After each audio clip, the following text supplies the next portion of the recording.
ഒരു സ്ത്രീ തസൂമുൻ നഹാർ വ തഖൂമുൽ ലൈൽ, പകൽ മുഴുവൻ നോമ്പ് നോൽക്കുന്ന സ്ത്രീയാണ്, രാത്രിയിൽ സുദീർഘമായി രാത്രി നമസ്കരിക്കുന്ന സ്ത്രീയാണ്. പക്ഷേ വതുദി ജീറാനഹാ, പക്ഷേ അയൽവാസിയെ ഉപദ്രവിക്കും, അതിലൊരു കുറവും വരുത്താറില്ല. നമസ്കാരമുണ്ട്, രാത്രി നമസ്കാരം വരെ ഉണ്ട്, പകൽ നോമ്പ് നോൽക്കുന്ന സ്ത്രീയാണ്, പക്ഷേ അയൽവാസിക്ക് നാവ് കൊണ്ടും മറ്റും ഉപദ്രവമാണ്. നബി സല്ലല്ലാഹു അലൈഹി വസല്ലമയുടെ ഉടനെയുള്ള മറുപടി, ലാ ഖൈറ ഫീഹാ ഹിയ ഫിന്നാർ, ഒരു ഖൈറും അവളിലില്ല, അവൾ നരകത്തിലാണ്.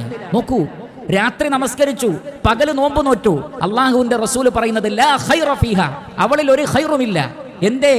കാരണം അയൽവാസിയെ ഉപദ്രവിക്കുന്നു. ഇസ്ലാം മുന്നോട്ട് വെക്കുന്ന അടിസ്ഥാനപരമായ ആശയങ്ങളിലൊന്ന് മനുഷ്യനോട് ഏറ്റവും നന്നായി പെരുമാറുക എന്നുള്ളതാണ്. അത് ഏറ്റവും വലിയ ഇബാദത്തുകളിൽ പെട്ടതാണ്.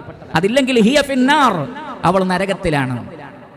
നബി സല്ലല്ലാഹു അലൈഹി വസല്ലമയോട് സഹാബത്ത് വീണ്ടും ചോദിച്ചു, അല്ലാഹുവിന്റെ റസൂലേ, ഫുലാന, ഒരു സ്ത്രീ തുസല്ലിൽ മക്തൂബാത്ത് വതസദ്ദഖുൽ ഔസാർ, 5 വക്ത് നമസ്കാരം നിർവഹിക്കുന്നുണ്ട്, മറ്റു സുന്നത്തുകളൊന്നും അധികമില്ല.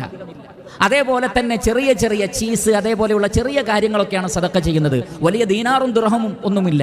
പക്ഷേ ലാ തുദി ജിറാനഹാ, ഒരു ഗുണമുണ്ട്, അയൽവാസിക്ക് ഒരു ഉപദ്രവവും ആ സ്ത്രീയെ കൊണ്ടില്ല. നബി സല്ലല്ലാഹു അലൈഹി വസല്ലമയുടെ മറുപടി, ഹിയ ഫിൽ ജന്ന, അവൾ സ്വർഗത്തിലാണ്. ഒരുപാട് സദഖ ചെയ്തിട്ടില്ലെങ്കിലും, ഒരുപാട് സുന്നത്തുകൾ നമസ്കരിച്ചിട്ടില്ലെങ്കിലും, ഫർള് നമസ്കാരം മാത്രമാണെങ്കിലും അയൽവാസിയെ ഉപദ്രവിക്കാത്ത, മനുഷ്യന്മാരെ ഉപദ്രവിക്കാത്ത ഒരാൾ ഫിൽ ജന്ന, അവർ സ്വർഗത്തിലാണെന്ന് റസൂലുള്ളാഹി സ്വല്ലല്ലാഹു അലൈഹി വസല്ലം.